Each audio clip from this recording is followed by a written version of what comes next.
आवडीला ते ऐकून वाईट वाटलं. ती मनात म्हणाली, नागू स्वस्त बसणार नाही. खरंच तो नागासारखा खवळला असेल. त्याला काळीज नाही, त्याला भीती नाही. माझ्या सुखापेक्षा घराण्याची इब्रत त्याला मोलाची वाटत होती. आज ती इब्रत धुळीला मिळाली म्हणून तो वेडावला असेल. त्या वेडाच्या भरात तो वाटेल ते कृत्य करील. स्वतः येईल, मारेकरी आणील, एखाद्या वाटेवर एखाद्या पांदीत दबा धरून घाला घालील. धनाजीला ठार मारील आणि माझ्या जन्माची पुन्हा होळी करील. तो काय करणार नाही हाच प्रश्न आहे. तो सर्व काही करील. खरंच त्याला वेळ लागला असेल, तो वेडावला असेल आणि वेड्याला काहीच कळत नसतं. आवडी या विचारानं भांबावली. तसाच तिनं बाजार केला आणि धनाजीला घेऊन ती दिवसाबरोबर घरी निघाली. धनाजीच्या मनातही तोच विचार गोळत होता. आपण वैऱ्या हाती एकटं सापडणं बरं नाही. आपण मरू, पण मग आवडीचं काय? तिला कोण? याचा विचार करीत तो पाय उचलीत होता. आज बाजारात अचानक रामा मगदूम भेटला. बरीच माणसं बावरी दिसली. याचा अर्थ नागूनं तयारी केली असावी.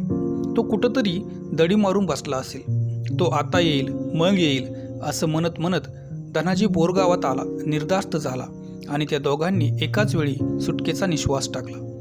घरात जाताच आवडीनं हुंदका दिला. म्हणाली, आज मी फार भ्याले होते. मला वाटत होतं आजच नागू मारेकरी घेऊन कुठंतरी टपून बसला असेल. मलाही असंच वाटत होतं, धनाजी बोलला. आवडी आसू डाळीत होती. आता तुम्ही कुठे जाऊ नये. कुस्ती पुरे झाली. माझ्यासाठी तुम्ही जागा.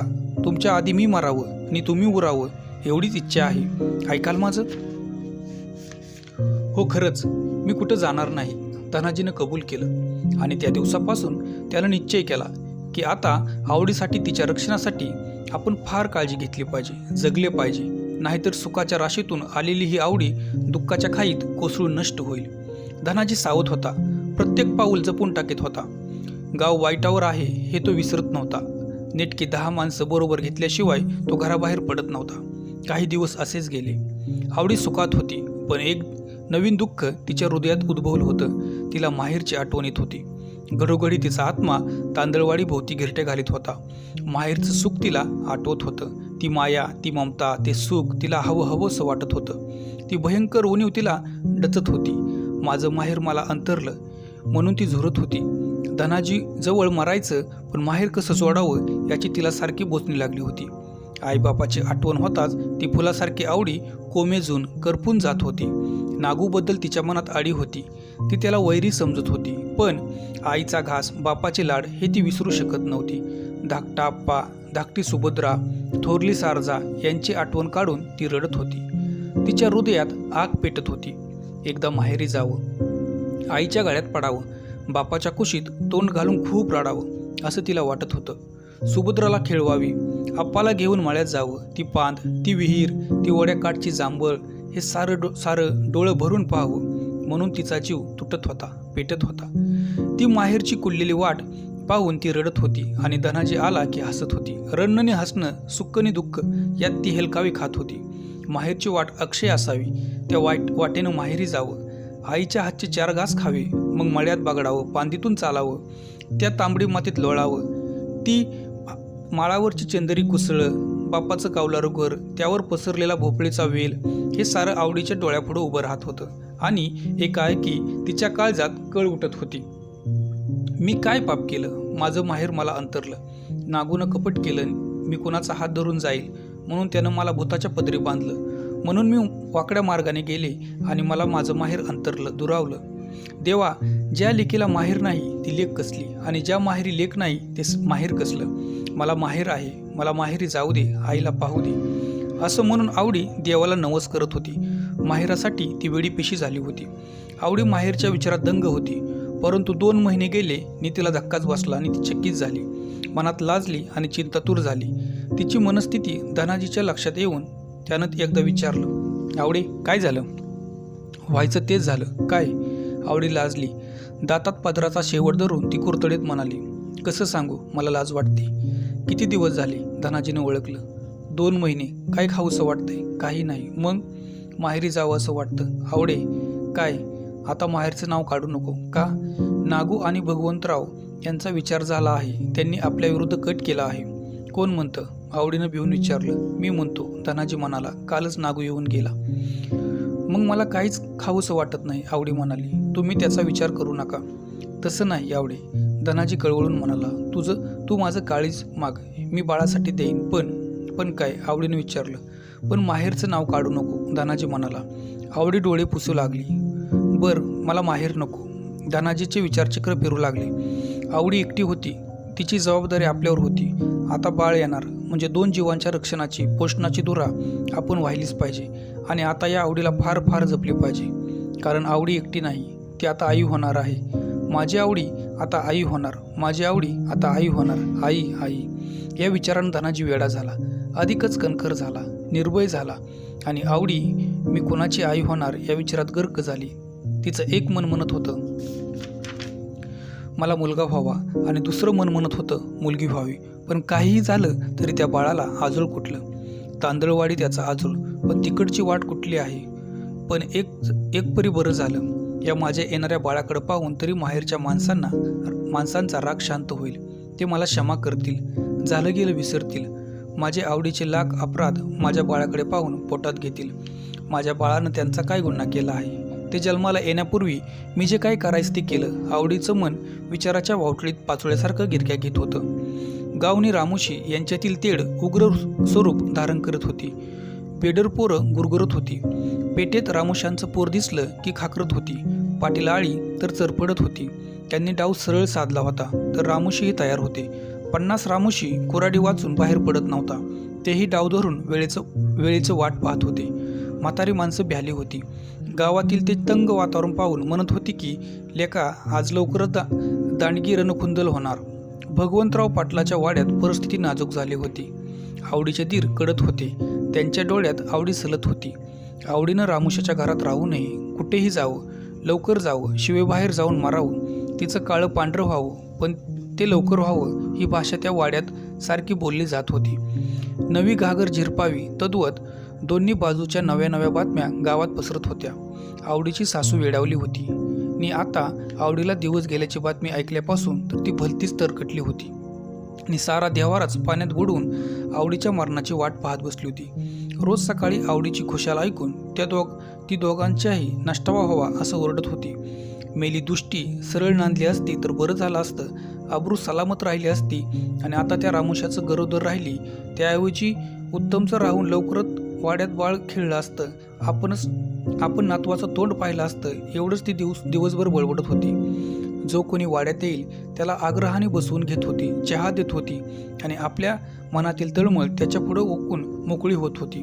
दिवस आवडीबद्दल चर्चा होऊन जो कोणी आवडीला दोष देईल त्याला ती शेरभर दानं देत होती. आणि भगवंतरावाची झोपच उडाली होती. पाटीलकीवर त्याचं चित्त राहिलं नव्हतं. आवडीनं आपली बेआबरू केली, तिचा निपात होत नाही. उलट आता लवकरच भयंकर देखावा आपल्याला पाहावा लागणार. आपल्या बेइज्जतीचा वृक्ष मरण्याऐवजी त्याला नवी फांदी फुटणार. आवडीला मूल होणार, ते या माझ्या पंढरीत वाढणार आणि वावरणार. आणि आपण भगवंतराव पाटील गुमान पाहणार, काहीच करू शकणार नाही. आपल्या सुनेच्या कुकर्माचं हे फळ म्हणून गप्प बसणार नव्हे. ते मूल दिसताच काळजावर डागणे बसून आपण मनात खचणार, डोळ्यात कातळी ओढून घेणार. छी, हा लांछनास्पद प्रकार आपणास कसा पाहणार, कसा सहन करणार. पण ते टळणार नाही. आता थोड्या दिवसात ते मूल गावात खेळू लागणार, आपल्या पुढं आपल्या नाकावर टिचून गावात येणार. आपण पाहणार, आपली अवलाद त्याला पाहणार. कोणी काहीही करणार नाही. उलट भगवंतराव पाटलाच्या सुनेचं हे मूल म्हणून काही लोक त्याचं कौतुकच करतील. भगवंतराव मनात जळत होता आणि आवडीचा विषय निघाला की कपाळावर मारून घेत होता. कार्टी दुष्ट निघाली हो असं म्हणून सावडीवर जात होता. त्याच्या कपाळावरची आटी मावळत नव्हती. दिवसांनी दिवस रेटले, आठवड्यांनी महिने घडवले आणि आवडीला मुलगा झाला. त्याला पाहून ती चकित झाली. आपण प्रीत केली ती अग्नीसारखी दाहक होती आणि त्या दाहक प्रीतीला हे फूल झालं असंच तिला वाटलं. धनाजीचा आनंद तर गगनात मावत नव्हता. मुलाला पाहून त्याचं बळ वाढलं होतं. आजपर्यंत तो आवडीसाठी जगत होता, पण आता बाळासाठी जगणार असं तो निर्धाराने म्हणत होता. आवडीला मुलगा झाल्याची बातमी गावात वनव्यासारखी पसरली. तांदळवाडीला पोचली आणि दोन्ही गावात द्वेषाचा डोंग पेटला. भगवंतराव आणि नागू थैथै नाचू लागले.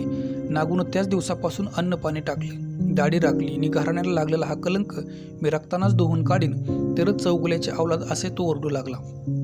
तात्याबा उदास झाला. बायाबाई थोडी रडली. गाणीत पडलेली आवडी आता त्याच गाणीत मरणार अशी त्यांची खात्री झाली. थोडे दिवस गेले नि द्वेषाची लाट हळूहळू जिरली.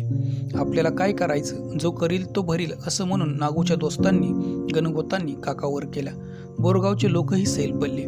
भगवंतराव आगतिक झाला, पण तो रामुशांवर चढाई करू शकत नव्हता. मात्र नागू निगाऱ्यासारखा फुलत होता. हे अवमानित जीनं मी जगणार नाही, मी वाटेल ते करीन. रात्री जाऊन धनाजीचं डोकं मारीन, रामुशांचं घर एका ओळीत जाळीन, असं तो आईबापाला सांगत होता. आणि हे ऐकून तात्याबा चिडत होता. जलमरी कन्या कुळाबाहेर मेल्यासंग मरायचं नसतं, असे त्यांचं मत होतं. आणि आवडीचं काही चुकलं नाही. तूच तिला तो नवरा पाहून देऊन तिचा घात केलास, असं म्हणून तो नागूची कानूगोडी करत होता. 1 वर्ष लोटलं.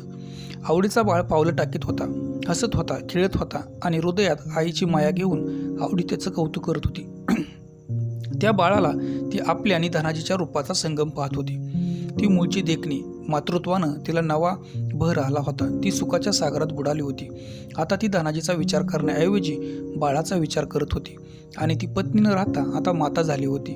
जगात जे श्रेष्ठ आहे ते फक्त मातृत्व आहे आणि तेच तिच्या ठाई आता प्रकर्षाने प्रकटले होते. परंतु ती आवडी होती. वयाची 20 वर्षे तिने माहेरी काढली होती. माहेर म्हणजे काय याची तिला महती पटली. तिच्या हृदयी माहेरची ओढ कायम होती. आपण चूक केली, नागूनं घात केला म्हणून आपण हा मार्ग पत्करला आणि आपलं माहेर अंतरलं. एकदा आपण माहेरी जावं ही तिची इच्छा सारखी फुलत होती, वाढत होती आणि कुणाची तरी वाट पाहत होती. कोणीतरी येईल आणि मला माहेरी नेईल. नागू दुष्ट ठरला, त्यानं माझा गळा गोवला, पण माझी आई मला विसरणार नाही. बापाला माझी आठवण नक्की होईल. तो मला क्षमा करील. तो कोणाला तरी पाठवेल, नाहीतर स्वतःच येईल आणि मला आपल्या लाडक्या आवडीला आपल्या घरी नेईल. मी त्याची लाडकी लेक होते. मी त्या घरात किती वर्ष वाढली. मी लावलेला आंबा बांधावर वाढत असेल. मी सावरलेली भिंत पिताडं अजून तशीच असतील. विहिरीवरची ती मोगऱ्याची झाडं मी लावली, त्यांना भर येत असेल. नि ही माझ्या आवडीनं लावली असं म्हणून बापाला दुःख होत असेल. त्या माझ्या अस्तित्वाच्या खुणा आहेत. त्या पाहून कोणीतरी येईल आणि माझी आशा तृप्त होईल. या एकाच विचारानं आवडी भारावली होती. श्रावण गेला, भाद्रपद निघाला. गौरीचा सण जवळ आला आणि आवडीच्या मनातील माहेरची ओढ अधिकच वाढली. ती क्षणाक्षणानं आपल्या माहेरसाठी वेडीपिशी होऊ लागली. गावाला नवा रंग आला. वातावरण नवं संगीत निनादू लागलं. सासरी गेलेल्या मुली बोरगावला माहेरी आल्या. नांदून आलेल्या त्या मुली पुन्हा आपल्या माहेरी येऊन मुक्त झाल्यासारख्या वावरू लागल्या. त्यांना सासरचं भानच नव्हतं. त्या पिंजऱ्यातून बाहेर पडलेल्या पाखराप्रमाणे भराऱ्या मारीत होत्या. थव्याथव्यानं सोप्यात गौरीची गीत गात होत्या. त्या गीतांनी, हास्याने आणि खेळानं बोरगावचं वातावरण आनंदमय झालं होतं. गावात एक निराळं आणि आगळं संगीत घुमत होतं आणि तो नाद ऐकून आवडी अस्वस्थ होत होती. आपणही जावं, त्या मुलीत मिसळावं आणि आपल्या माहेरची महती गावी म्हणावं. राजेश पाखरा तू जा माझ्या माहेरी, पण ती जाऊ शकत नव्हती. ती बंडखोर ठरली होती. लोक तिच्या वाईटावर होते म्हणून ती मनात सरफडून रडत होती. म्हणूनच ती दूर धनाजीच्या अंगणात उभी राहून ऐकत होती. अगदी कानात प्राण आणून ऐकत होती आणि त्या मुली निर्भय गात होत्या. राजेश पाखरा तुझा माझ्या माहेरी, माहेरच्या वाट चिंचेच्या बन बाई दाट, चिंचवरी बस जा आईला सांग जा. ही ओळ ऐकून आवडीचा कंठ दाटून आला. डोळे भरून वाहू लागली. ती गळा आवळून रडू लागली. आई आणि माहेर यांचं नाव ऐकून ती हुंदके देऊ लागली. मी कुणाला सांगू, कोण माझं ऐकणार? कोणत्या पाखराला मी हात जोडून सांगू की राजेश पाखरा तू माझ्या माहेर जा आणि आईला सांग जा की तुझी आवडी तुझं नाव घेऊन रडत आहे. तिची आसू पुसाय कोणी नाही, ती रडून मरून जाईल. मग तुला समजलं आणि मग तू येऊन काय करणार? आई तू आपल्या आवडीसाठी लवकर ये. ती तुझं नाव घेऊन रडत आहे. तिला तिचं माहेर अंतरलं आहे. ती आपल्या माहेरसाठी रडत आहे. जर तुम्ही कोणी नाही आला तर तुमची लाडकी आवडी टाचा घासून मरेल. पण माझं ऐकून कोणतं पाखरू माझ्या माहेरी जाईल? माझ्या आईला सांगेल आणि कोण माझं ऐकणार? कोणीही माझं ऐकणार नाही. कोणी माझ्या माहेरी जाणार नाही, आईला सांगणार नाही आणि माझी आई येणार नाही. मी मी मी तुझ्या आवडी दुःखात आहे असं माझ्या आईला कुणी सांगणार नाही. कारण मी वाईट आहे. मी दिल्या घरी मेले नाही. मुलीला दिल्या घरीच मेलं पाहिजे, नाहीतर तिला वेल्या घरी मेलं पाहिजे. तिला मरणासाठी तिसरी जागाच नाही.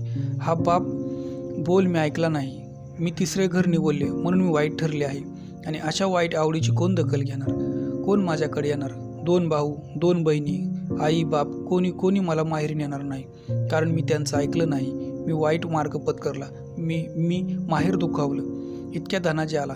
आवडीला रताळ पाहून म्हणाला, आवडे काय झालं? काही नाही, ती डोळे पुसून म्हणाली. पोरी माहेरी आल्या मात्र माझं माहेर दुरावलं. माझं नशीब फुटकं ठरलं. आवडे धनाजी म्हणाला, काय झालं? दगडासारखं काळीज करून तू माझ्या घरी आलीस आणि आता हे रडणं, मी काय करू ते सांग. काही करू नका, आवडी डोळं पुसून म्हणाली. माहेरचं नाव ऐकून काळीज तुटतंय, त्याला काय सांगू? ते ऐकतच नाही, त्याला काहीच सांगता येत नाही म्हणून रडू येतंय. आणि रडलं म्हणून काय झालं? माझे आसू का मोतीचे आहेत, तेव्हा ती वाया जातील. तुम्ही त्याचा विचार करू नका, काही होणार नाही. जे देवाला कबूल असेल तेच होणार. एवढं बोलून आवडी घरात गेली आणि बाळाला पाहताच ती सर्व दुःख विसरली आणि हसू लागली. तोच एक चमत्कार झाला. नांदगावची सारजा आपल्या बहिणीचं आवडीचं घर विचारित रामोशी वाड्यात आली आणि तिला पाहून आवडीनं हंबरटा फोडला. अक्का, तू कशी इकडं? असे म्हणून तिनं सारजाच्या गळ्याला मिठी मारली. हृदयाचा बांध फुटला आणि त्यानं रामोशाचं घर दचकली. सारजानं रडत रडत आवडीला शांत केलं. म्हणाली, तू आम्हासनी विसरलीस, पण आम्ही तुला कसं विसरणार? मायाजाळ हाय हो. हे ऐकून आवडी लाजली. म्हणाली, पण तू इकडे कशी? कशी म्हणजे? सारजा म्हणाली, जीव ऐकना म्हणून आले. आता का तुला दंड देऊ? आवडे, इतकी दुष्ट कशी ग झालीस? अगं, आम्ही तुझी कुणी नव्ह का? आवडीनं सारजाला ओढून घरात नेली आणि जबरीनं बसवीत म्हणाली, आता मला लाजवू नको. आज कित्येक दिवस तुम्हा सर्वांची आठवण काढून मी रडत आहे. मला वाटलं तुम्ही सर्व मला विसरला. दिवा जाळावा तसं माझं मन जळतंय. पण अक्का, अंतरीची कळ कुणाला सांगू? आई, आबा, सुभद्रा, आप्पा, तुम्ही सर्व मला विसरलात असंच मला वाटत होतं. पण येडी ग माझी बाई. सारजा आवडीनं किव करीत म्हणाली, देवानं माया दिली, ती येडी असती ती ऐकना. अक्का, मला बी काळीज आहे. आवडी खिन्न होऊन म्हणाली, तुला कसं सांगू? अगं, लेकरानं मांडी घाण केली म्हणून का कोणी मांडी कापून टाकतं का? असं म्हणून सारजानं आवडीच्या पाठीवरून हात फिरवला आणि त्या स्पर्शाने आवडीला आनंद झाला. ती आनंदाश्रू डाळीत म्हणाली, मला तुम्ही विसरू नका, मी वाईट म्हणू नका. मी तुमचं काय केलं आहे? तुला वंगाळ कोण म्हणलं? सारजा आवडीचं तोंड आपल्याकडे फिरत म्हणाली, हे बघ, नशिबात होतं ते घडलं. बरं, आई कशी आहे? आवडीनं विचारलं. बरी आहे. आणि आबा? तो बी बेस आहे, वाईच थकलाय. आणि सुभद्रा आप्पा? ती दोघं बी चांगली आहे. ती आवडीचे डोळे पाण्याने डबडबले. म्हणाली, अक्का, मी हात जोडते. मला फक्त एकदाच आई आबा यांना भेटो. मी वाईट असले तर असू दे, मी लांबून त्यांना पाहते. अगं, लांबून का? सारजा म्हणाली, तुला एकदा तांदळवाडीला नेते की मी. ते ऐकून आवडीला हुंदका तो तिच्या कंठात धडकू लागला. त्याला गिळून म्हणाली, एवढं पुण्य पदरी घे आणि माझी भेट कर. सारजानं छातीला हात लावला. तू काळजी करू नको असं म्हणून मान ताट करून ती तानाजीला म्हणाली, आता तुम्ही माझं ऐका. मी आवडीला नांदगावला नेते. गौरीचा सण करील. एक रात्र राहून येईल परत. नाही म्हणू नका आणि आवडीच्या माहेरची वाट अडवू नका. शिळ्या गौरी दिवशी येऊन आपली परत आणा. मी नाही कधी म्हणतो, धनाजी एकदम म्हणाला. सकाळी घेऊन जावा, उलट मला आनंदच होईल. कोण म्हणतं मी तिच्या माहेरची वाट अडवली? मग झालं तर. सारजानं समाधानानं सुस्कारा सोडला. म्हणाली, सकाळी मी आवडीला नांदगावला नेते. परवा गौरीचा सण झाला की तुम्ही सकाळीच या आणि तिला परत आणा. अशीच येऊन जाऊन तिच्या माहेरची वाट मिळवू द्या. धनाजीनं होकार दिला आणि सकाळीच आवडी सारजाबरोबर नांदगावला निघाली. धनाजी तिला घालवीत शिवेपर्यंत गेला आणि गौरीचा सण झाला की सकाळी येतो असं म्हणून परत फिरताच बाळ रडू लागला. आवडी चकित होऊन पाहू लागली. मुलाच्या रडण्याने तिला कारण कळेना. धनाजी बाळाला आपल्याकडे घेत म्हणाला, आवडे, राहू दे त्याला आज आणि उद्या 2 दिवस मी सांभाळतो त्याला. तू जा आणि गौरी झाल्या की सकाळीच मी येईन. आवडी गोंधळी डोळे पुशीत म्हणाली, 2 दिवस जपा त्याला आणि शिळ्या गौरीला तुम्ही सकाळीच या. मी वाट पाहत बसेन. काळजी करू नको, जा. धनाजीनं तिला धीर दिला आणि बाळाला घेऊन तो परत फिरला. आवडी नांदगावला निघाली. सारजानं रथ बदली करावी. तिनं आईबापाला सांगावं आणि आपल्या माहेरची वाट पुन्हा मोकळी व्हावी म्हणून ती धनाजीकडे पाठ करून नांदगावची वाट धरली. आवडी सारजा मागून गुमान चालत होती. आपलं काळीज बोरगावात ठेवून चालत होती. बाळाची ओढ आणि माहेरची ओढ या तिच्या आत्म्याची ओढाताण झाली होती. ती रडत होती आणि पुन्हा पुन्हा परत फिरून हात उंचावून म्हणत होती, कुठं फिरू नका, बाळाला रडू देऊ नका, शिळ्या गौरीला या. आणि हातातील कुऱ्हाड उंचावून धनाजी म्हणत होता, जा जा, काळजी करू नको, शिळ्या गौरी दिवशी सकाळी येतो मी. आणि आवडी आडाला आज झाली.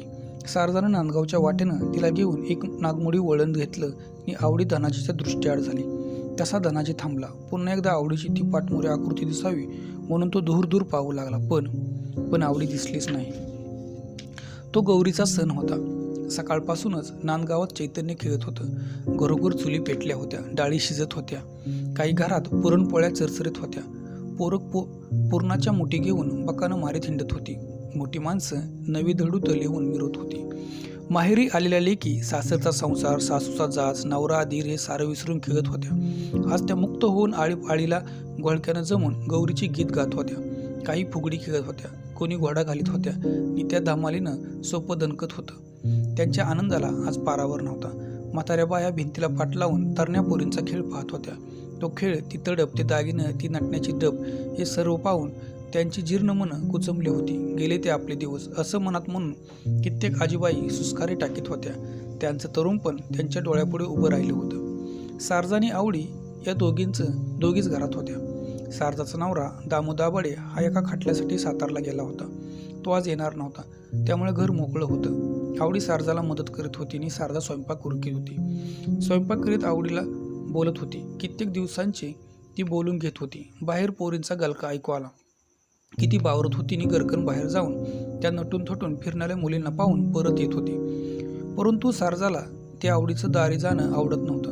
आवडी दारी गेली की ती अस्वस्थ होऊन तिला हाका मारित होती. पण आवडीचं अवकळ मन ऐकत नव्हतं. ते अधिकच अवकळ झालं होतं. आपणही आपल्या माहेरी आहोत असं तिला वाटत होतं. शेवटी सारजा बितरली, म्हणाली, आवडू, तू बाहेर जाऊ नको का? काय झालं? तुला कुणाची तरी दृष्ट लागू दे. आवडी खुदकन म्हणाली, अक्का, मला आई कधी भेटणार ग? भेटेल की, सारजा चुलीत जाळ सारीत म्हणाली. तू वाईच विचार कर. आई बाप काय करणार त्यांचं? वाकडं पाऊल टाकलं, सोन्याच्या ताटाला लात मारलीस, नवरा चांगला नव्हता तर त्याला सोडायचं आणि माहेर राहायचं. एखाद्या कम जातीच्या माणसाचं घर शिरून काय मिळवलंस?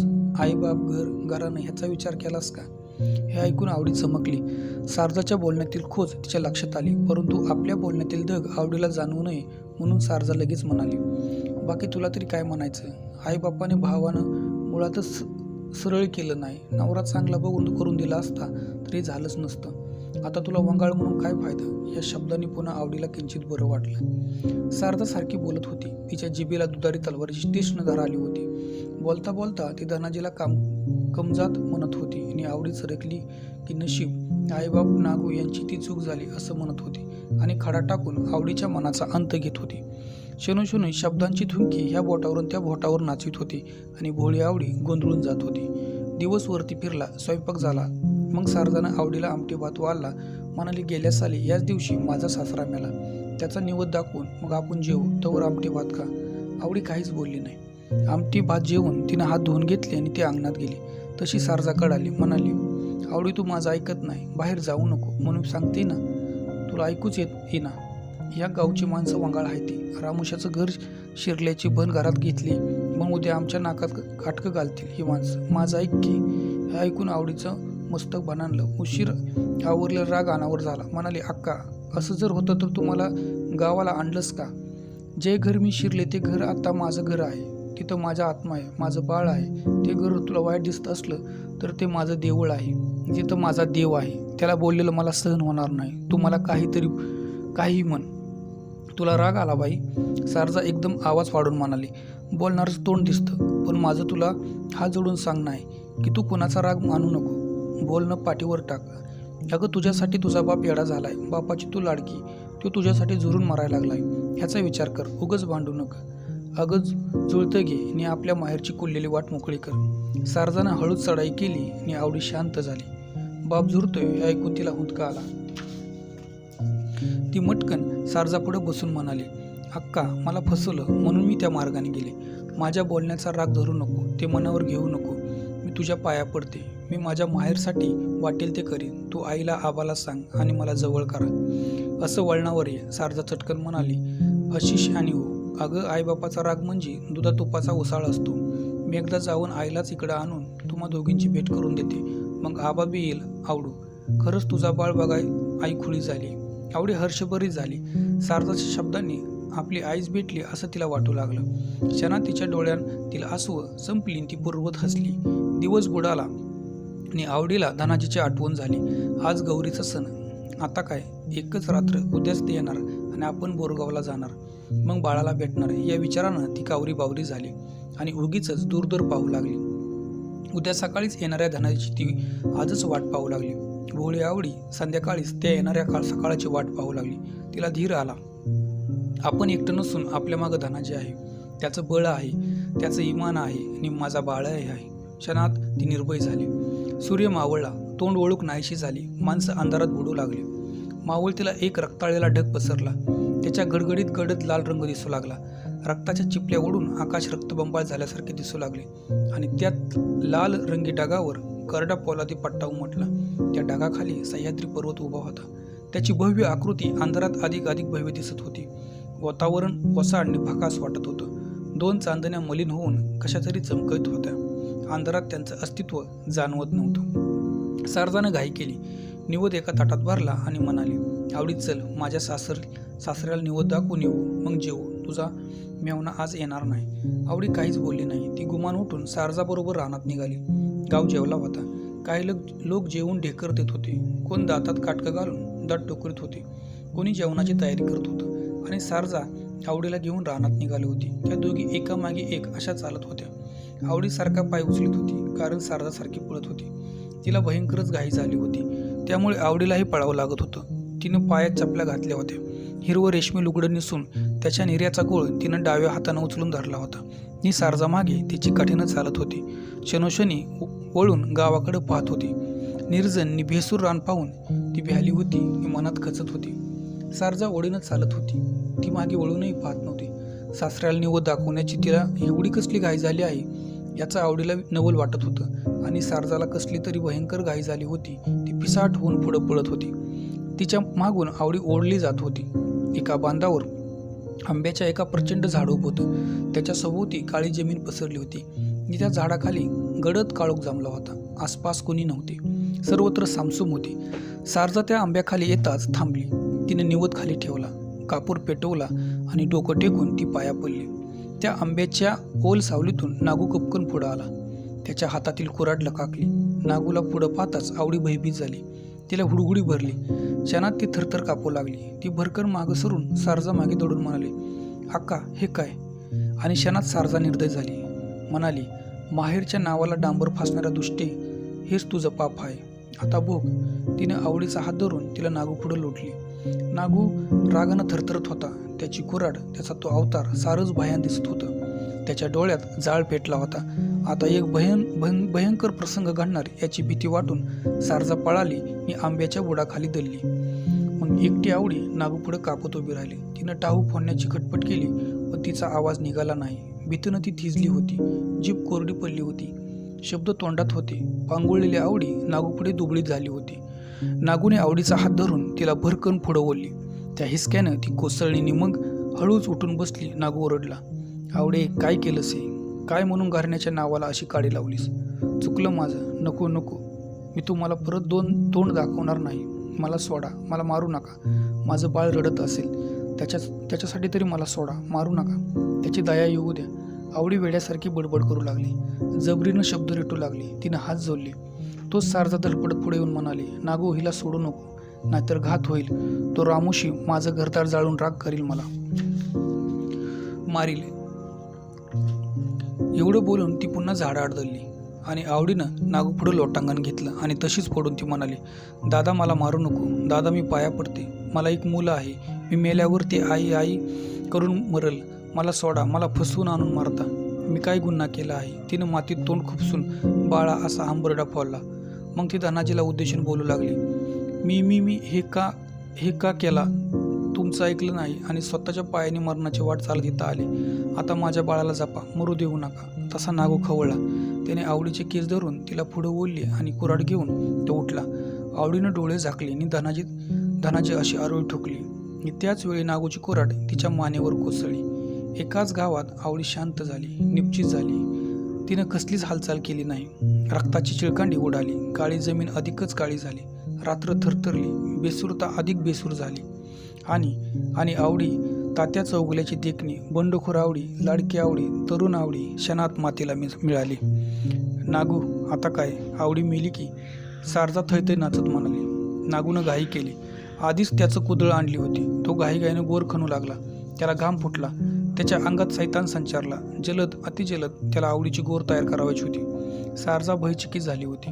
वातावरण चरपडत होतं. शिवार भयान भासत होतं आणि अंधाऱ्या रात्री नागू आवडीची गोर खणीत होता. सारजा आवडीचा मृतदेह पाहून उरावर हाणून घेत होती. नागू ह्यो खून झाला की? आवडी निपचित पडली होती. गावात मुली गात होत्या. राजेश पाकरा तुझा माझ्या माहेरी. ही ओळ हळूच आवडीपर्यंत गुंगत येत होती आणि जणू त्या बांधावर पडून आवडी ती ऐकतच होती. राजेश पाकरा जा माझ्या माहेरी या शब्दांनी ती सुखावली होती. ती माहेरसाठी वेडावलेली आवडी त्या आंब्याखाली पडून ती माहेरची महती ऐकत होती. नागू क्रूर झाला होता. त्यानं घाईघाईनं गोर तयार केली आणि आवडीचा मृतदेह उचलून त्या गोरीत घातला आणि गावाकडून दुसरी ओळ आली. माहेरच्या वाट माझ्या चिंचीचं वन दाट, चिंचवरी बस जा आईला सांग जा. त्या ओळीनं शिवार घुमला. ती ओळ गावातील मुली गात नसून जणू आवडीच त्या गोरीत पडून गात होती. माहेरसाठी झुरणारी तळमळणारी आवडी राजेश पाकराला सांगत होती, पाकरा तू माझ्या माहेरी जा आणि माझ्या आईला सांग की तुझी लाडकी आवडी खुशाल आहे, काळजी नको करू. बहिणीनं मला फसवलं, भावानं माझी मान तोडली आणि आता मी या गोरीत निवांत आहे. आणि त्याच वेळी नागूनं घाई केली. तो पिसाट होऊन आवडीवर माती लोटू लागला. सारजा पुढं झाली. तीही माती लोटून आवडीनं लवकर दृष्टीवाढ व्हावं म्हणून घाई करू लागली. मग हळूहळू आवडी मातीआड झाली. ती केळीच्या कोंबासारखी काया, ते फुलासारखे मुख, ते स्वप्नाळू सुंदर डोळे, ते रूप, ते लावण्य, ते गालावरचे गोड हास्य, तिची ती दमदार चाल आणि दृष्ट लागल असा भरदार देह सारं तिचं मातीआड झालं.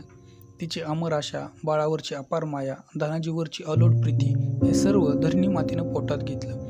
काजळाच्या वडीसारख्या धरणीनं रेशमासारख्या मातीचं त्या सुंदर आवडीवर पांघरून घातलं. त्याखाली ती झुंजार आवडी कायमची निद्रा घेऊ लागली, चिरनिद्रा घेऊ लागली. हळूहळू ती भीषण रात्र संपली. पहाट झाली. पूर्वेला नवा रंग उधळला. अंधार निवळला. पाखरं जागी झाली. रात्रीची भयानकता संपलेली पाहून मी लवकरच अरुणोदय होणार याची चाहूल लागून त्यांना आनंद झाला. ती मुक्तगीत गाऊ लागली. काही भराऱ्या मारून निघाली. नांदगाव जमा झाला. बायानं दळणं घातली. जाताच्या घरीघरीतून गीतं उमटू लागली. आणि धनाजी आला. त्यानं आवडीसाठी हिरवी हिरकल आणि हिरवी चोळी दुहेरी शिवून आणली होती. ते लुगडं आणि ती चोळी काकेत घेऊन त्यानं उजव्या हातानं कुऱ्हाड घेतली होती. सारदाच्या अंगणात येताच त्यानं हाक मारली, आवडे मी आलो. त्या हाकेनं सारदा दचकली, दडपडत बाहेर आली आणि निर्विकार चेहरा करून म्हणाली, कशाला घाई केलीस? आवडीनं जन्मभर कोणाचं ऐकलं नाही, ती माझं कसं ऐकणार? हत येताच तिचा जीव वाराहुरा झाला. माझं मुलडत असेल म्हणून ती रात्रीच गेली. कुठे गेली? धनाजी जवळजवळ ओरडला. आवडी गेली हे शब्दाच्या कानात तप्त शिशासारखे शिरले. म्हणाला, ती तशी कशी जाईल? ती तशी गेली. सारजा उत्तरली आणि धनाजीवर आकाश कोसळले. काहीतरी दगा झाला याबद्दल त्याची खात्री झाली. त्याचं काळीच फुटलं. तो रडकुंड येऊन बळीच हसत म्हणाला, थट्टा करू नका. आवडी कुठं आहे? मला लवकर भेटवा. बाळानं रडून जीव सोडला आहे. ए बाबा सरळ बोल. सारजा फडकारली. ती डोळे फिरवीत म्हणाली, तुझी थट्टा करा तू माझा मेवना आहे? आणि आवडी संग तू कवा लगीन केलं होतं सांग बरं? सारजाच्या त्या उत्तरानं आणि गुरमटपणानं नक्कीच काहीतरी विपरीत घडलं असावं अशी धनाजीची समजूत झाली.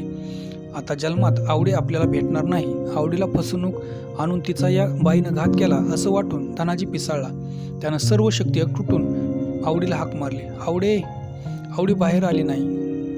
हो आला नाही. मग तो रागानं पेटला. म्हणाला, तू माझा केसानं गळा कापलास, माझ्या पोटात शिरून माझं काळीच तोडलंस. पण याद राख, मी तुझा या घरासकट जाळीन, तुझी राख करीन. सांग आवडी कुठे?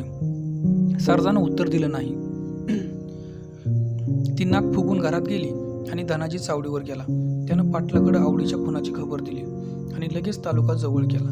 तिथं जाऊन फौजदाराला त्यानं आवडीच्या खुनाची वर्दी दिली. सरकारी यंत्र लगेच फिरलं. भरपूर शिपाई घेऊन फौजदाराची जीप नांदगावात शिरली. पोलिसांनी गाव वेढला. सारजाला प्रथम अटक झाली. ती बिचकत चावडीवर आली आणि बेदरली. ते पोलीस बंदुका, चाबूक, चटणीचं लोटकं पाहून मग अंगारली. म्हणाली, सरकार मला मारू नका. मी खरं सांगते, नागून म्हणजे माझ्या भावाने आणि मी आवडीचा खून केला. चला धावते, पण मला मारू नका. पुन्हा धावपळ झाली. सारजानं आवडीची गोर दाखवली. प्रेत बाहेर काढलं. पंचनामा झाला आणि मान तोललेली ती आवडी पाहून धनाजीनं हंबरडा फोडला. ते नवं लुगडं, ती नवी चोळी उराशी धरून तो वेडावला. माझी आवडी मारली म्हणून नाचू लागला, लोळू लागला आणि आकाशात पाहत बोलू लागला, आवडे हे काय केलंस? तू माझ्या घरात मारणार होतीस, मग इतक्या लांब का आलीस? आता मी काय करू? तुझ्या बाळाला काय सांगू? तू माझं ऐकेल का? आवडे. त्यानं जी डोकं फिरलं. तो वेड्यासारखा बडबडू लागला. त्याची ती बडबड ऐकून नांदगाव हळहळला. बाया रडू लागल्या. मग नागूला अटक झाली. त्याला बेड्या ठोकून नांदगावला आणला आणि त्याला पाहताच सारजानं बॉम्ब ठोकली आणि कबुली जबाब दिला की नागूनं मला सांगितलं म्हणून मी बोरगावला गेले. मी आवडीला फसवून आणली आणि त्या रात्री निवड दाखवायचा चल म्हणून रानात नेली. तिथं नागू आधीच येऊन बसला होता. त्यानं आवडीची मान तोडली आणि गोर खोलून फोडून टाकली. नागूला पुन्हा ना कबूल करता आला नाही. त्यानं कुऱ्हाड आणि कुदळ काढून दिली. तो भ्रमिष्ट झाला. खटला कोर्टात गेला. पायरीनं सरकला आणि नागूला 14 वर्षाची शिक्षा झाली आणि खुनाला मदत केली म्हणून सारजाला 8 वर्षांची सजा सुनावली गेली. आणि धनाजीला खरंच वेल लागलं. नागूला फाशी झाली नाही तर मी त्याला ठार मारणार असं म्हणून तो निर्वाण झाला होता. मी नागूला ठार मारणार असं ओरडत तो पळू लागला. तो लुगडं चोळीच बोचकं काकेत घेऊन हिंडू लागला. त्यानं आवडीचा बाळ आपल्या आईच्या हवाली केला होता आणि 12 वर्ष नागू येईपर्यंत मरायचं नाही असा निर्धार करून तो जगत होता. कधी तांदळवाडीला जाऊन नागूची बातमी घेत होता तर कधी थेट तुरुंगाच्या दारात जाऊन महिनाभर तळ ठोकीत होता. तो नागूची वाट पाहत होता. मी नागूला मारीन, त्याच्या रक्ताचं शिंपण करीन, त्याची मान तोडीन, तरच माझ्या आवडीचा आत्मा शांत होईल, तरच मी मला क्षमा करीन. आवडीची हत्या करणाऱ्यावर मी अति भयंकर सूड घेईन, तरच माझ्या जन्माचं सार्थक होईल, नाहीतर माझा जन्म व्यर्थ आहे असा निश्चय करूनच तो हिंडत होता. त्या निश्चयानं त्याला क्रूर केलं होतं, विद्रूप केलं होतं. त्याच्या डोळ्यापुढे ती आवडी, तिचं स्वरूप आणि तुटलेल्या मानेचा कळस डगमगत होता. मग तो रडत होता, कडत होता. नागू शिक्षा भोगत होता आणि धनाजी त्याच्या शिक्षेचे दिवस मोजित होता. जसजशी नागूची शिक्षा कमी कमी होत गेली तसतसा धनाजी सैतान बनत होता. तो माणसातून उठत होता. परवा सहज धनाजी तुरुंगावर गेला. चौकशी करून यावं एवढाच त्याचा हेतू होता. म्हणून तो दमून त्या वृक्षाखाली बसला होता आणि त्याच दिवशी अचानक नागूची सुटका झाली होती. त्याला समोर पाहताच धनाजीला आनंद झाला होता. तुरुंगापासून डोंगरापर्यंत तो त्याच्या आवडीच्या मारेकऱ्याचा पाठलाग करीत दौड मारित होता. इस्लामपुरात पांडू वस्तादाच्या मदतीनं नागूनं धनाजीला चकवलं होतं, परंतु बिलंदर धनाजी त्याचा माग काढीत त्या डोंगरात शिरला होता. हे नागूला माहीत नव्हतं. आता तो निर्भय होता आणि धनाजी डोंगर चढत होता. डोंगरात नागू विचारमग्न पडला होता. तांदळवाडीतून आणलेली भाकरी खाऊन त्यानं कुऱ्हाड पोटावर धरली होती आणि आता पुढे काय होणार याचा तो विचार मारित होता. त्याच्या आत्म्याची तगमग सारखं वाढत होती. धनाजीनं आज 12 वर्षी वैराची आग पेटत कशी ठेवली याचं त्याला नवल वाटत होतं आणि जर त्याची गाठ पडली तर काय होणार या विचारानं तो हादरला होता. धनाजी जर पुढं आला तर आपण लढायचं कसं याचा तो विचार त्याला पडला होता. दिवस कासरावर उरला होता. नागूनं सर्व विचार झटकून घेतले. त्यानं ओगळीवर जाऊन आंघोळ केली. काल रात्रीची उरलेली शिळी भाकरी खाऊन तो पुन्हा त्या पहिल्या जागी येऊन पडला.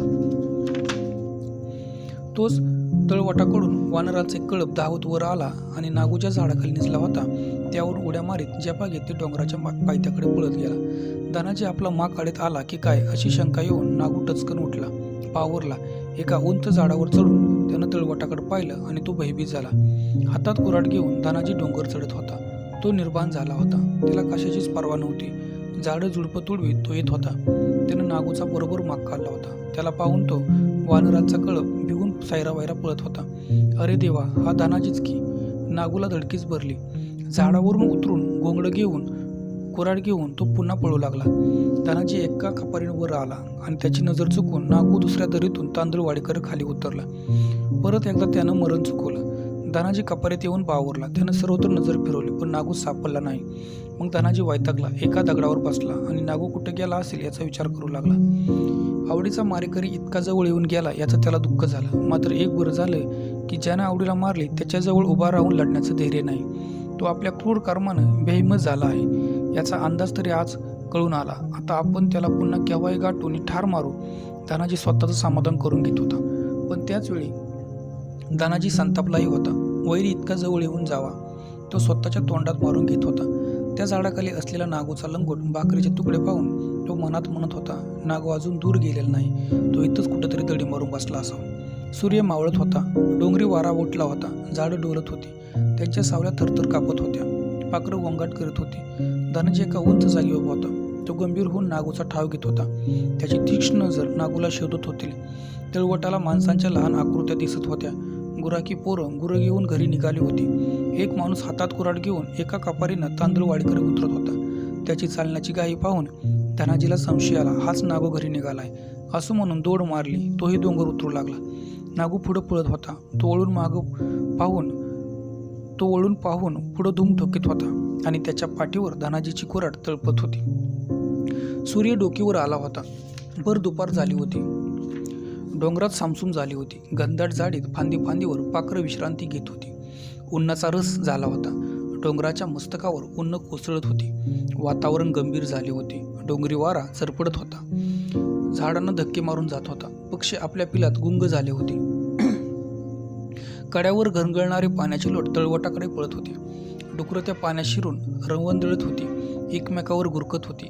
असे उगीच भ्याले होते. भेकर मुरली होती, तरस दडी मारून आपली शिकार शोधत होती. त्यांचे ते तांबरलेले डोळे कशावर रोखले होते. नागू एका करवंदीच्या जाळीत बसून सुभद्राची वाट पाहत होता. त्याची धाकटी बहीण सुभद्रा त्याची भाकरी घेऊन येणार होती. ती तळवटाला दिसताच तो खाली जाऊन तिच्या जवळची भाकरी घेऊन येणार होता.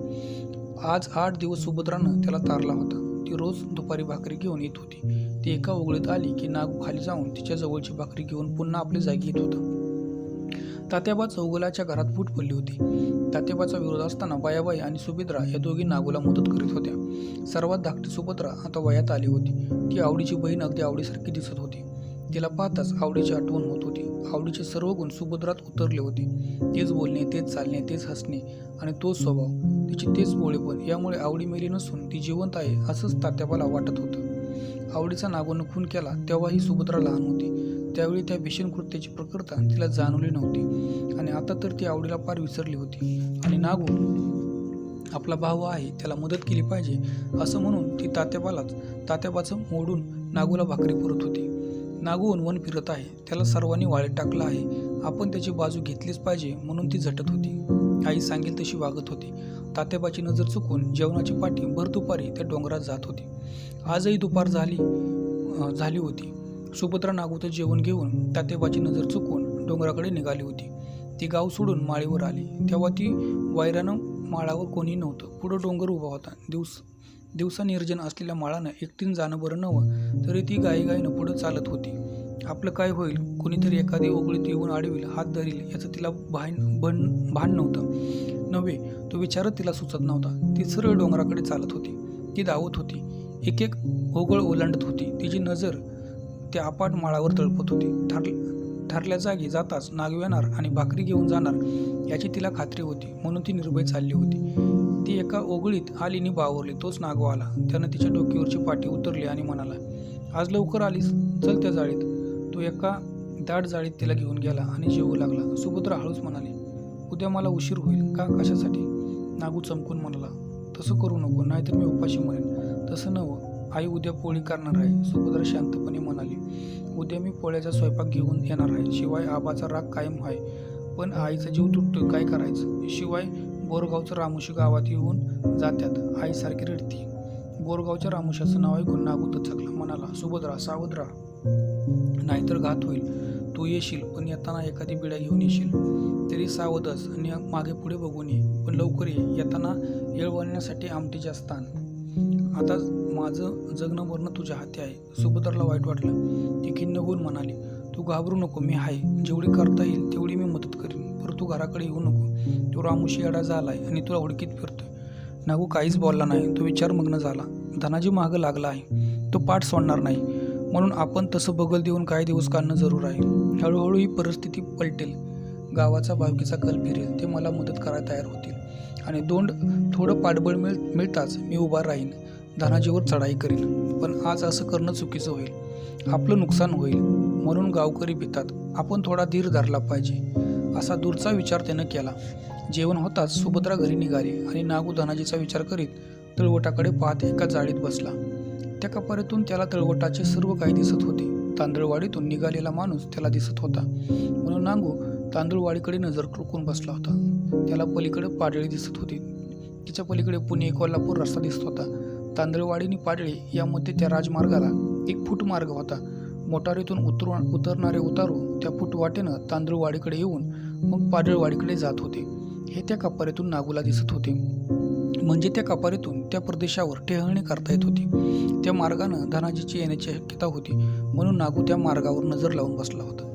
आज सुभद्रा उशिरा येणार म्हणून नागू अस्वस्थ झाला होता. त्याचबरोबर आज आपण पुरणपोळीचं जेवण जेवणार म्हणून त्याला आनंदही झाला होता. तो म्हणत होता, सुभद्रा चुकणार नाही, ती येणार, ती उशिरा नका होईना पण येणार. ती आली की हसणार. तिला काय, ती भोळी आहे, ती आवडीची बहीण आहे. असाच एकीकडे माझ्यावर आवडीचा जीव होता, मला वाढल्याशिवाय ती जेवत नव्हती आणि आताही सुभद्रा मायेसाठी कष्ट करीत आहे. माझ्यासाठी तिची माया, तिची श्रद्धा आज सुभद्रा ठाय्य आहे. यावरून असं वाटतं की आवडीने जाताना आपलं सर्व चांगले गुण सुभद्राला दिले आहेत. म्हणूनच ती इतकी देखणी, गुणी, निर्मळ मनाची निपजली आहे. अशा भर दुपारी या वैरण रानात माझी भाकरी घेऊन येत आहे, ती आहे म्हणून तर मी उतरलो आहे. तिनं दागा दिला, पण माझ्या सुबीनं मला दिला नाही. गप्प नागूचं विचारचक्र थांबून उलटं फिरू लागलं. सुभद्रा वयात आली आहे, अजून तिचं लग्न नाही. आबा तर तिच्या लग्नाचा विचारही करीत नाही. असेच आवडीचंही झालं होतं. तिचंही लग्न असंच लांबणी उपडलं. एखाद्या दिवशी आवडीचा पाय घसरल म्हणून मी काय घाई केली आणि नवरा पाहिला आणि त्याचा शेवट भयंकर झाला. आवडी गेली आणि मला 14 वर्षे तुरुंगात जावं लागलं. देवा, तसं या सुभद्राच्या बाबतीत करू नको. मग तो भलताच अस्तुत झाला. तो विचार झटकून मोकळा झाला. दुपार फिरली आणि भर उन्हात सुभद्रा आली. नागूला आनंद झाला. त्यानं धावत जाऊन सुभद्राच्या डोक्यावरची जेवणाची पाटी उतरवली आणि झाडाखाली बसून तो भरपूर जेवला. ढेकर देऊन म्हणाला, कित्येक दिवसांनी आज पुरणपोळी खाल्ली. सुभद्रा हसली. ती दमली होती, घामानं डबडबली होती. पदराची चाळवाचाळव करत ती म्हणाली, मला लवकर गेलं पाहिजे.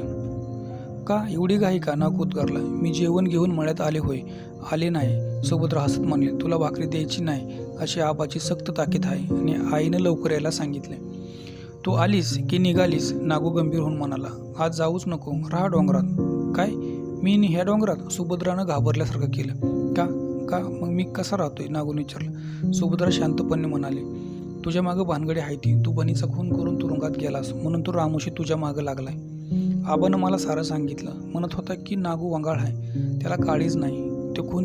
तो तुझा खून बी कराय कमी नाही करणार. खरं आहे, घर फिरलं की पाखाड्या बी फिरतात. नागू सदसदित होऊन म्हणाला, मी कानफाट्या ठरलो आहे, माझं कोण कानावर घेत नाही. सुभद्रा, मी 14 वर्ष तुरुंग भोगला आहे, तरी मला कोणीही जवळ घेत नाही. रामोशी माझ्या जीवावर उठले आहेत. यावेळी गाव, भावकी, आई, बाप कोणीच मला मदत करीत नसून जणू माझ्या मरणाचीच ते वाट पाहत आहेत. मी एक खून करून त्याची फळ आज 14 वर्षे भोगत आहे आणि आता पुन्हा तुझा दुसरा खून कराय मला काय वेळ लागले? पण कोणाला सांगू, कसं सांगू? सुभद्रा काहीच बोलली नाही. नागूची ती मनस्थिती पाहून तिला दया आली. गावातून निघून माळानं डोंगरात शिरलेल्या त्या वाटेकडे नागू एकटक पाहत होता. अशा वेळी जर अचानक धनाजी आला तर, हा विचार त्याच्या डोक्यात घुळू लागला. त्यावेळी सुभद्रा म्हणाली, काल रात्री बोरगावचं 8 रामोशी आलं होतं. गावात माणसं गेली होती. म्हणत होती की हे रामोशी नागूला झुडकीत फिरते. हे ऐकून नागू दचकला. त्यानं चटकन सुभद्राकडे पाहिलं आणि लगेच त्या वाटेकडे नजर फेकली. आणि विचारमग्न झाला. एक पुरुष आणि एक स्त्री अशा 2 आकृत्या तांदूळवाडीतून त्या माळानं डोंगराकडे येताना दिसत होत्या. हळूहळू ती 2 माणसं जवळ आली आणि नागू बावरला. त्यानं बारीक नजर करून पाहिलं आणि ताडकर उठून ओरडला, बारपट, इकडे या, मी नागू. तसा लक्या बारपटा धावला आणि नागूच्या गळ्यात पडला आणि हर्षभरीत होऊन म्हणाला, काय मर्दा, हुडकून जीव बेजार झाला. कुठं आहेस तू? सांगतो बस. नागू म्हणाला, कधी सुटलास? कसा सुटलास? नि बायको कधी केलीस? ते सारं सांगतो, दमाने घे. लक्या म्हणाला, पण तू लग्न कधी केलंस? तुला बायको सुंदर मिळाली. असं म्हणून तो सुभद्राकडे पाहून हसला. तसा नागू सरकला आणि म्हणाला, लकू ही माझी धाकटी बहीण आहे. असं. लक्या पुन्हा हसत म्हणाला, आता हिची कावा पाळी येणार, हिला तरी मारू नको, काहीच बोलू नको. नागू ओरमला. सुभद्रेला राग आला. हौशी सुभद्रा शेजारी बसली तशी सुभद्रा उठली. दादा, जाते मी. असं म्हणून ती गावाकडे निघाली आणि लक्या तिची पाठमोरी आकृती पाहत म्हणाला, आता ऐक माझी रडकथा. पण मला वाटलं तू तुझी कर्मकहाणी आधी सांग. मी तसा फार वाईट परिस्थितीत आहे. तुरुंगाबाहेर पडताना वाटलं आपण आनंदात राहू, पण झालं भलतंच. धनाजी रामोशींनी त्याची भावकी हात धुवून मागं लागली आहे. गावकरी, सगेसोरी कोणीही मला मदत करीत नाहीत. मी एकटा पडलो आहे. ही लढाई भयंकर आहे. जरी मी मेलो तरी वाईट आहे आणि धनाजी मेला तरी वाईटच आहे. म्हणजे मी फासावर चढणार यात शंका नाही. म्हणून मी वेळेला बगल देत आहे. कारण काही केलं तर या लढाईचा शेवट हा होणार यात शंका नाही. आणि खरं म्हणजे मला तुरुंगाची भीती वाटत आहे. कोणाच तरी खून करून मरण्यापेक्षा जगावंसं वाटत आहे. उगीचच मरणं पसंत नाही मला. ऐकून लका बारपटा म्हणाला, चौगुले, याचा अर्थ तू संकटात आहेस. पण आता घाबरू नको, मी आहे तुझ्या बाजूला. ह्यो लक्या बारपटा आहे. येऊ दे किती बी रामोशी, माझी कुऱ्हाड तयार आहे. मीही संकटात आहे. माझ्याही भोवती मरणानं जाळ पसरला आहे. मीही एकटा आहे. दोघे एका जीवाने लढू. नागूला हे ऐकून बरं वाटलं. तो म्हणाला, बरं, तुमची भानगड सांगा बरं. अहो, एक भानगड नाही, माझी. लक्या हौशीकडे पाहत म्हणाला, ही माझी हौशी. तिच्या पायात मी जगाचा खून केला आणि ही भडवी चिम्याला घेऊन पळाली. पण तुम्ही सुटला. त्यानंतर 4 दिवसांनी 2 कैदी तुरुंग फोडून पळून लागलं. बाकीच्या कैद्यांनी दंगल केली. मी जागाच होतो. साहेब येताच म्हणालो, साहेब मला थोडी परवानगी द्या, मी पकडतो सारं कैद. साहेबांना हुकूम देताच पळत गेलो आणि 2 कैद्यांना एकदम मिठी मारली. मग साहेब खुश झाला. त्यानं मला 2 वर्ष माफ करून सोडलं. तुरुंगातून सुटका झाली तसा तो निघाला. बेळगाव गाठलं. हौशीचा तपास केला. ही भटक भावानी चिम्याला घेऊन खुशाल संसार करत होती. मला पाहून घाबरली. मीही थाप ठोकली आणि हौशी चिम्याची जोडी घेऊन परत फिरलो. वाटेत एका डोंगरात ठोकली कुऱ्हाड आणि एकाच दानक्यात चिम्याचा पाय काढून टाकला आणि पाडळीत आलो. पण पाडळी माझ्यावर बिथरली. गावकरी गुरगुरू लागले. 12 पट हत्यारे घेऊन फिरू लागले. मी एकटा कसा लढणार? मग विचार केला आणि पळ काढला. गाव सोडून पारांगण झालो. त्यातच भर पडली. एका दरोड्यात माझं नाव बोर्डावर आलं. चिम्याचा पाय आणि दरोडा यासाठी सरकार मागं लागलं. मग काय करणार? कोण मदत करीना, कोण जवळ करीना, निवारा देईना. मग तुझी आठवण झाली. म्हटलं नागू भाऊ गेला आणि आणीबाणीच्या वेळी डरणार नाही, जरूर मदत करील. पण तुझी गाठ पडना. आता आपली भेट झाली. आता तू घाबरू नको, मी आहे. तू नुसता माझ्या मागं उभा राहा. मी वैऱ्याच्या पलटणीच्या कापून काढतो. सारा पाडळी गाव येऊ दे, सर्व रामोशी येऊ दे. मी कसा पिट्टा पाडतो ते बघ. 2 दिवसात मला बंदूक मिळणार आहे. तेवढी हाती आली की पोलिसांची लेंडीस पाडतो. मग किती बी खून होऊ दे. अरे 1 खून झालं तरी फाशी आणि 10 खून केले तरी फाशी, तरीही फाशी. घाबरायचं कारण काय? बंदुकीची भलतीच जरब असते. आपल्याकडे बंदूक आली की लोक इथं डोंगरात भाकरी आणून देतील. तू काळजीच करू नको.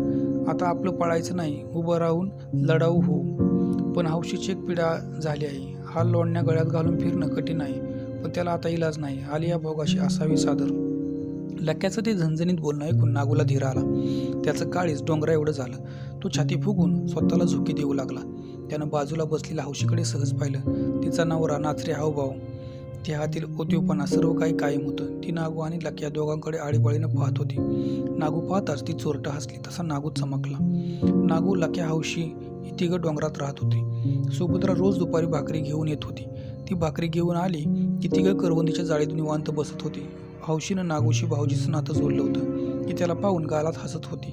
आणि ह्या हौशीसाठी एकाचा खून झाला, एकाचा पाय गेला आणि हिच्यासाठी लक्या फरारी होऊन फिरत आहे याचाच नागू विचार करीत होता. एके दिवशी सुभद्रा भाकरी घेऊन आली. तिनं जेवणाची पाटी खाली ठेवून सहज लक्याकडे पाहिलं. ती त्याच वेळी लक्यानं गपकन तिला डोळा मारला. तशी सुभद्रा गोंधळली. तिनं गपकन खाली पाहिलं. परत तिने लक्याकडे पाहिलंच नाही. पण लक्याला तिचा अंत लागला. म्हणाला, सुभद्रा, आमच्यासाठी किती कष्ट घेशील? तुझे उपकार आम्ही फेडू शकणार नाही.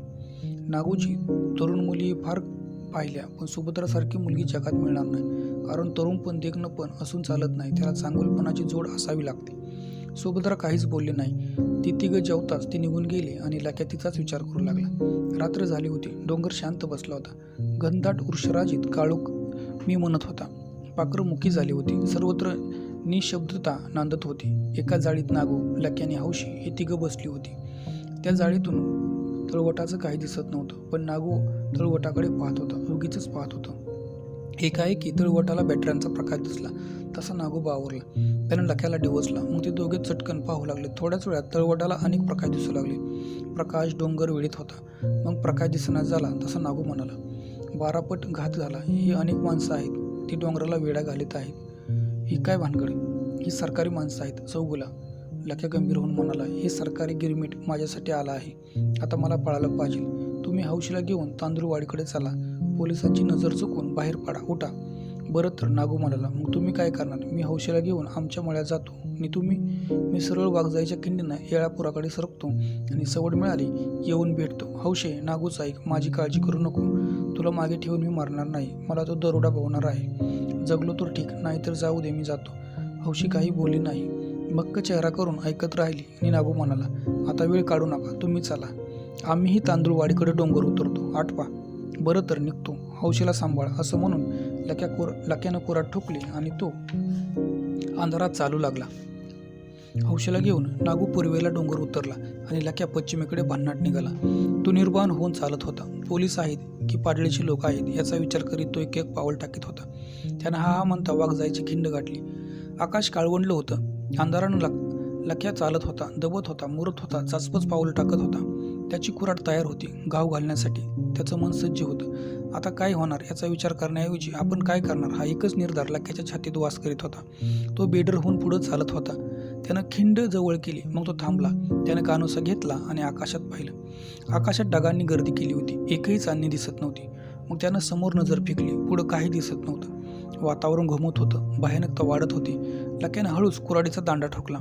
पंजे आखललं, खांद्यावरच्या उपरण्यानं कंबर बांधली आणि तो मावळतीकडे येळापूरची चढून उतरू लागला. तोच त्याच्यावर अनेक बॅटऱ्या रोखल्या गेल्या व खिंडीच्या दोन्ही बाजूनं त्यावर प्रकाश झोत पडले. दोन्ही बाजूंनी पोलीस बंदुका रोखून उभी होती. शिकाराने लांडगा वेडावा तसा लक्या वेढला गेला होता. तो क्षणभर गोंधळला आणि दुसऱ्या क्षणी त्याने आपला देह एका जाळीत झुंगारून दिला. पोलिसांनी चपळाई करून ती जाळी वेढली आणि अनेक बंदुका रोखल्या. फौजदारांना एकच प्रश्न होता की लक्याला ठार न मारता जिवंत कसा पकडावा, पण लक्या जिवंत सापडण्याची शक्यता नव्हती. त्यानं थोडी विश्रांती घेऊन भुरकून दुसरी जाळी जवळ केली आणि मग तो पळू लागला.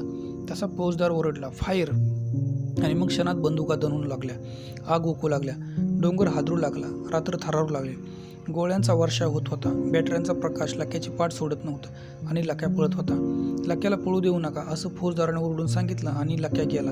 अशी आरोळ्या झाली, पण एक गोळी लागून लक्याची मांडी फोडली. तरीही लक्या पळत होता, थांबत नव्हता. त्याला जिवंत पकडणं पोलिसांना अशक्य होतं. प्रत्येक पोलीस जीव राखून पाठला करत होता आणि मांडी फोडलेला लक्या पळत होता. पण आता त्याचा वेग मंदावला होता. तो भान हरपून पळत होता. आपण कुठं जात आहोत याचं त्याला भान नव्हतं. तो वाट चुकला होता. तो धावत धावत एका कड्यावर गेला. डोंगराच्या पायथ्याला वारणा नदी वाहत होती. तिचं पाणी अंधुक चमकत होतं. लक्याने विचार केला नाही. त्यानं त्या कड्यावरून भरकर उडी मारली आणि ती कितीतरी उशिरानं पाण्यात काहीतरी पडल्याचा लहानसा आवाज ऐकू आला. तो प्रकार पाहून पोलिसांची तर उरद लपली. हा लक्या नव्हता, हे भूत होतं अशी त्यांची समजूत झाली. परंतु लक्या जखमी होऊनच पाण्यात पडला असावा. जर तो जिवंत असला तरी तो आता पळू शकत नाही असं फौजदाराचं मत होतं. फौजदार लगेच पोलीस घेऊन डोंगर उतरू लागला. पहाट झाली, रात्र निवळू लागली. पूर्वेला तांबूस रंगाचा ढग पसरला होता आणि राखी रंगाचा दुसरा ढग त्याला रेटू लागला. या जागी आता सूर्योदय होणार असा रंग दिसू लागला. पाखरं उठली, त्यांनी किलकिलाट केला. काही भराऱ्या मारीत निघाली. फौजदार आपले लष्कर घेऊन तळवटाला आला. त्या नदीकाठानं लक्याला शोधू लागला. पोलीस दमले होते. लक्याचा पळ आणि ते बळ ही हिंमत पाहून ते दिपले होते. दोन्ही काठांनी त्यांनी फारा धरला होता. लक्याला ते शोधत होते. दिवस उगवला, काही दिशा उजळल्या. त्या दिवशी लक्या पाळला होता त्या ठिकाणी फौजदार आला आणि चकच झाला. डोहाच्या काठावर हातात कुऱ्हाड घेऊन लक्या पाळला होता. जखमांमुळे त्याला शुद्ध नव्हती. जबर माणूस, चला घेऊन, फौजदार म्हणाला. पोलिसांनी लक्याला उचलून तांदूळवाडीत नेला. नागू मनात खचला होता. लक्या बारपटाची ती भयंकर दानादान पाहून त्याच्या तोंडचं पाणी पळालं होतं. 8 दिवसात अनेक घटना घडल्या होत्या. दिवसापूर्वी भर दिवसात तानाजी तांदूळवाडी शिरला होता. एवढेच नव्हे तर चौगुल्याच्या वाड्यापुढं कुऱ्हाड ठोकून ओरडला होता, नागू बाहेर ये. आणि तात्याबा बाहेर येऊन म्हणाला होता, नाईक नागू घरात नाही, तो मला बघून पोरबाळ येते. आणि मग तो शांत होऊन गेला होता. पण त्याच्या कर्कश आरोळीनं सुभद्राला कापरच भरलं होतं. सुभद्राकडून ही बातमी समजतात नागूला धडकी भरली होती. बकऱ्याला पाण्यात सुरा दिसावा तद्वत नागूला आपण मृत्यू दिसत होता. त्याला स्वतःच रक्षण करणं अवघड झालं होतं. त्यात हौशीला सांभाळण्याची दुसरी जबाबदारी त्याच्यावर येऊन पडली होती. हौशी म्हणजे त्याच्या गळ्यात लोणच होऊन बसली होती. लक्या गेल्यापासून ती बेदरकार वागत होती. लक्याचं नावच काढत नव्हती. उलट लक्याची वाताहत झाल्याचा तिला आनंद झाला होता. ती तासनतास बसून विचार करत होता. बापाचा राग शांत होत नव्हता. गावातील माणसं त्याला मदत करायला तयार नव्हती. धनाजी कर्दनकाळ होऊन त्याच्या मागं लागला होता. त्या सर्व परिस्थितीत नागू गंजला होता, भ्रमिष्ट झाला होता. फक्त सुभद्रा त्याला भाकरी पुरवून जगत होती आणि सुभद्रानं नागूची भाकरी घेऊन डोंगरात जाणं तात्याबाला पसंत नव्हतं. तो वरचेवर तसं न करण्याबद्दल तिला सांगत होता, पण सुभद्रा ऐकत नव्हती. त्यामुळे तात्याबा चिडला होता. हवं तर नागूनं घरी येऊन घेऊन जावं असं त्याचं मत होतं. पण धनाजीच्या भीतीनं नागू घरी येत नव्हता. तो मळ्यात येत असे. तिथं सुभद्रा जेवण घेऊन जात होती. ते जेवण देऊन नागू डोंगरात जात होता. एकदा दुपारी सुभद्रा जेवण घेऊन मळ्याकडे निघाली. मध्येच तात्याबाची गाठ पडली. तो म्हणाला, सुभा कुठं निघालीस? भाकरी घेऊन. कुणाची? गड्यांची. बेरकी सुभद्रा उतरली आणि पुढे गेली. तात्याबा काहीच बोलला नाही. संध्याकाळी तात्याबाला मळ्यात काम करणारा तुकाराम भेटला. त्याला तात्याबानं सहज विचारलं, आज किती माणसं होती मळ्यात कामाला? आज तसं काम करायचं. तुकाराम हसून म्हणाला, आज सोमवार नव्हतं का? आज काम बंद होतं. ऐकून तात्याबा मनात सरकला. सुभद्रा दुपारी खोटं बोलली याचा त्याला राग आला. तो तसाच घरी आला. खुंटीचा चाबूक घेऊन त्यानं हाक मारली, सुबे बाहेर ये. ती बाहेर आली. तसा तात्याबा ओरडला, दुपारी भाकरी कुणाची नेलीस? दादा. मग खोटं का बोललीस? सुभद्रा काहीच बोलली नाही. तात्या भडकला. त्यानं खडकन चाबकाचा फटकारा वाला. तशी सुभद्रा किंचाळली. मग दुसरा, तिसरा, चौथा. तात्याबानं सुभद्राला चोपून काढली. नी बयामध्ये आले. तिला 2 फटकं दिलं. नी घरात रडारड करून पुन्हा गावात गेला. सुभद्राने बया घरात रडत बसल्या. आणि त्या दिवसापासून नागूची भाकरी बंद झाली. सुभद्रानंही अंग काढलं आणि नागू उघडा पडला. त्याच्या पिछाडीची रसद बंद झाली. नागू हैराण झाला. भाकरी काय येत नाही, सुभद्राला काय झालं या विचारानं तो वेडावला. क्षणोक्षणी अंधार वाढत होता. डोंगर शांत झाला होता. चराचर निश्चित पडले होते. 18 भार वनस्पती अंधारात बुडाली होती. पशुपक्षी आपापल्या घरट्यात आराम करीत होते. सर्व काही निर्जन भासत होतं. हौशी गप्प पडली होती. नागूनं बोलावं असं तिला वाटत होतं, पण नागू बोलत नव्हता. त्याला अनंत विवंचनाने घेरलं होतं. लक्या गेला. हौशीचं लचाण मागं लागलं. भाकरी नाही, कोणी आसरा नाही. धनाजी आणि सर्व रामूशी पाठी शोधणी लागले आहेत. असं मी किती दिवस काढणार, किती दिवस रेटता येतील. केव्हा ना केव्हा धनाजीला आपला माग लागेल.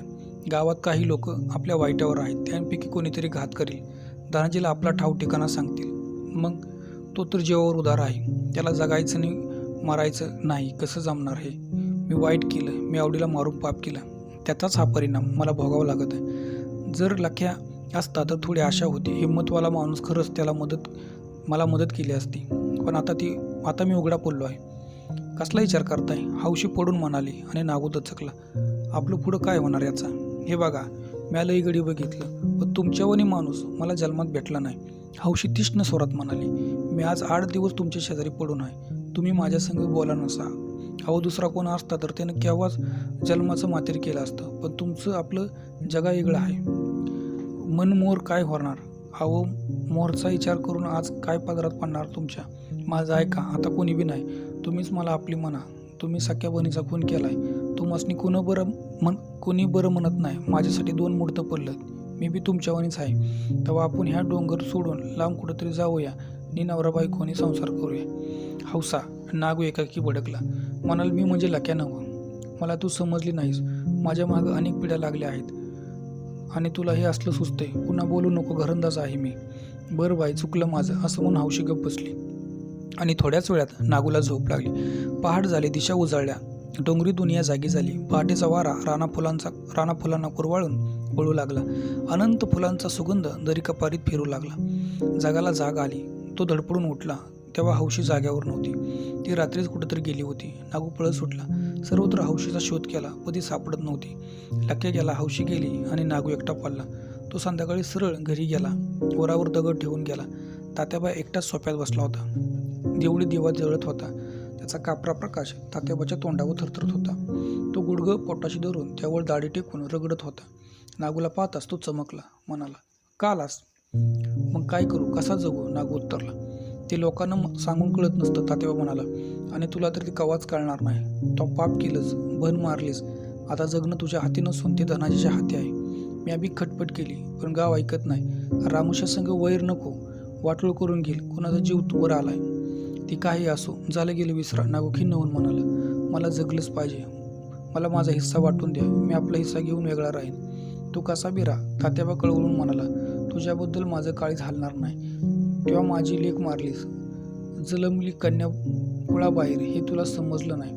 आता हे रामूशी तुला जगू देणार नाही. ती इतक्यात घरातील पोरं बाळ किंचाळी. सुभद्रा धापा टाकी सोप्यात येऊन म्हणाले, साण्यात कोणीतरी दिसते, कसलं आहे? तात्याबाने विचारलं. सुभद्रा म्हणली, भूतवाने आहे, त्याला दाढी बी आहे. मग तो धनाजी. तात्याबा दबक्या आवाजात म्हणाला, गप बसा आणि नागू तू पळ नाही तर हतच सम. तसा नागू उठला आणि कुऱ्हाड देऊन अंधारात पळाला. त्याच्या मागून कोणीतरी वेगाने धावत गेलं. तात्याबा घाबरून अंधारात डोळे फाडून पाहू लागला, पण त्याला काही दिसलं नाही. आता मारामारी होऊन कुणाच तरी मुर्दा नक्कीच पडणार. तो धनाजी तो नागूला आता सोडणार नाही. काहीतरी विपरीत घडणार. दोघांची गाठ पडली की हाणामारी होणार आणि दोघांपैकी एकाचा खून पडणार. नागूनं काय मिळवलं? त्याने आवडीला मारून घराण्याचा लौकिक पत्करला. आता जरी जीवानिशी गेला तरी मला काय मिळणार? माझा निर्दोष हा होणारच. पण आवडीचा खून करून मी 14 वर्ष तुरुंग बघून नागूला काय मिळालं? मला काय मिळालं? पोरासाठी मी सर्व बाजूने बरबाद झालो. जरी नागूने धनाजीला मारला तरी नागू जगत नाही. त्याला सरकार सोडणार नाही. कसंही मोजलं तरी हिशोब एकच. तात्याबा विचार करीत दारात उभा होता. तो डोळं फाडून दूर पाण्याची खटपट करीत होता. पण काळोखात त्याची नजर चरपडत होती. ती थिटी पडत होती. त्याला काही दिसत नव्हते. नागू कुठे गेला असेल? तो किती पळाला असेल? धनाजीनं त्याला गाठलं असेल का? याचा नुसता अंदाज करीत होता. तो पुन्हा सोप्यात येऊन बसला आणि उदास स्वरात म्हणाला, आता निजा, जे व्हायचं ते होणार, टाळणार नाही. आवडीचा खून केला म्हणून नागूचा द्वेष करणार. तात्याबा कळवळला. त्याला नागूची दया आली आणि डोळे ओले झाले. डोळ्यातील अश्रू दिव्याचा प्रकाश चमकला. नागू पळत होता. त्याच्या मागं धनाजी लागला होता. तू बहीण मारलीस, तू पाप केलंस असं म्हणून सर्वांनी त्याचा तेजोभंग केला होता. म्हणून त्याचं धैर्य नष्ट झालं होतं. अंगात प्रबळ शक्ती असून तो दुबळा झाला होता आणि पळत होता. अगदी भ्रमिष्ठासारखं पळत होता. आपणच आपली सख्खी बहीण मारली, महापाप केलं. खरंच जन्मली कन्या कुळाबाहेर हे आपल्याला कळलं नाही. ज्या आपण खुशीत आपला जन्म झाला त्याच खुशीत ती आवडी जन्मली होती आणि आपण निर्दयी होऊन तिची मान तोडली, किती दुष्टावा केला. म्हणूनच आपण या अपाट जगात एकटे आहोत. आता पळल्या वाचून गत्यंतर नाही असं म्हणून तो पळत होता आणि त्याच्या पाठीमागे धनाजीची कुऱ्हाड पळत होती. आपणही कुऱ्हाड घेऊन उभं राहू, उलटावं, लढावं असंही त्याला वाटत होतं. परंतु आपण दुष्ट आहोत. आई बाप, सुभद्रा, आप्पा, गावकरी यांनी आपल्याला क्षमा केली नाही. याचाच अर्थ आवडीचा आत्मा आपल्याला क्षमा करणार नाही. जर आपण धनाजीवर उलटलो तरी यश येणार नाही या समजुतीनं त्याचं मन पांगुळलं होतं आणि तो पळत होता. किती पळायचं, कुठं थांबायचं हे त्याला कळत नव्हतं. क्षण पळत होते, घटका पळत होत्या, रात्री पळत होत्या, दिवस पळत होते की त्यापुढे नागू पळत होता. सकाळ पुढं दुपार पळत होती, दुपार पुढं संध्याकाळ पळत होती. सर्व काही पळत होते. नागूच्या जीवनाची वावटळ झाली होती आणि वावटळीतील पाल्यापाचोळ्याप्रमाणे नागू पळत होता.